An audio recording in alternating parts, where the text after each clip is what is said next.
In domestic violence relationships where a gun is in the household, the risk of homicide increases by 500%. That's according to the National Coalition Against Domestic Violence. But thanks to new federal legislation, survivors have more protections against these weapons. Local 5's Mary Sugden joins us with what's new. Stephanie, we're focusing on something commonly referred to as the boyfriend loophole. If there's a domestic violence conviction or order of protection, the abuser would be restricted from owning a gun. But that's only if the victim is the abuser's current or former spouse, the two live together, or if they share a child. It doesn't apply to dating couples. But thanks to the Safer Communities Act, that's changing.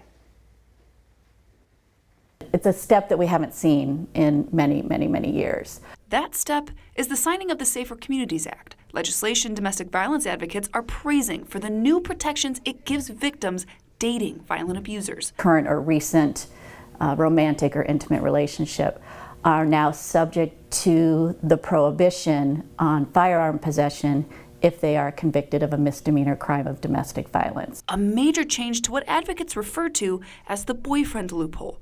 Prior to this legislation, if there was a domestic violence conviction, the abuser would be restricted from owning a gun, but only if their victim is their current or former spouse, the two live together, or they share a child. But now it includes dating couples.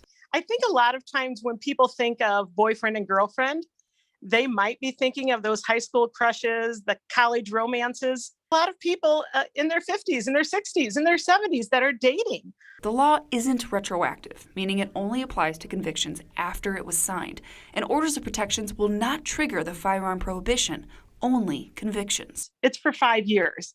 It's not necessarily a lifetime. And so again, it helps tighten that loophole, but there's still work to be done. But any positive movement we see as a win. And while advocates see this as a win, they say there's much more work to do, like figuring out a system for enforcing this gun prohibition once it's been ordered. The other caveat that we always say about the federal restrictions is they are federal restrictions, which poses a challenge for local law enforcement to enforce those. And these advocates add, anytime that there's an advancement like this, their hope is it increases awareness, not only for this crime, but for the resources and help that exists. So if you need help navigating your way to safety, we have the number for the national hotline on your screen. You can also text the word Iowa Help to 20121. Mary Sugden, Local 5 News, we are Iowa. All right, Mary, thank you.